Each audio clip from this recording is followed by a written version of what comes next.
The Dry, new Australian crime thriller out in theaters now, starring Eric Bana. It's based on a best-selling novel which I personally have not read. At the beginning of the film, Falk, this big-time detective living in the city, played by Bana, he's called back to the small town that he used to grow up in to attend a funeral. His childhood best friend, Luke, has apparently shot his wife, shot his kid, and then shot himself. Aaron goes back to pay his respects, but then the father of Luke reminds him of a situation from the past where one of Aaron and Luke's closest friends, Ellie, when they were teenagers, died tragically drowning at the river. The case was never really solved, but there was an implication that perhaps the boys knew more, maybe were even somehow engaged in it in some capacity as witnesses or as perpetrators. And Luke's dad specifically knows that they lied back then about what they were doing on that day.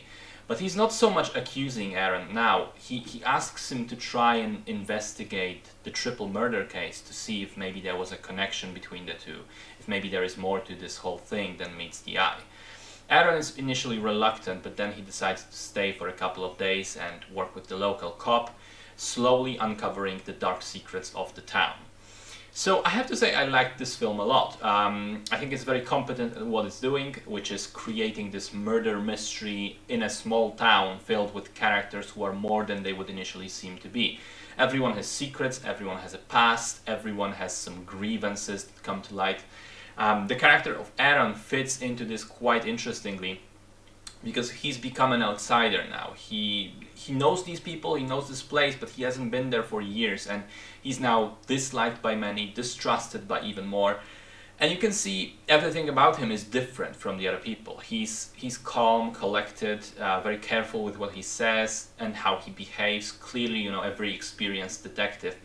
It is very rare for him to betray his emotions, and yet we can see in his small reactions, in his eyes, that they are all there all the time, those emotions, that it is very personal for him to investigate this case.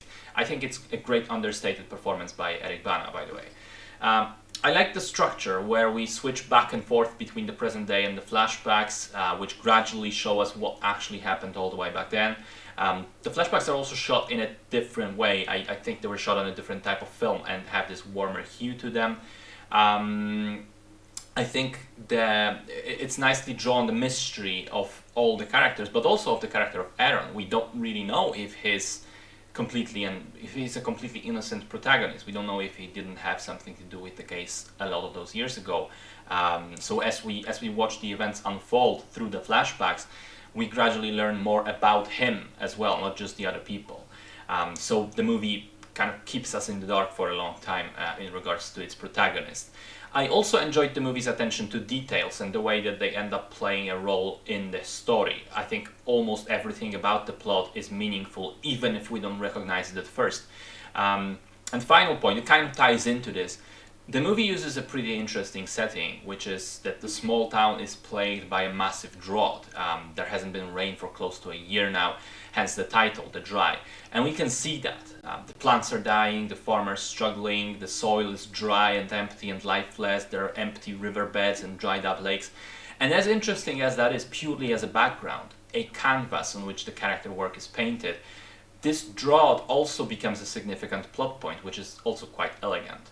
So yeah, it's a fairly straightforward crime thriller that on paper doesn't really do anything particularly special, but the execution elevates it to a level of a very good, engaging and captivating movie.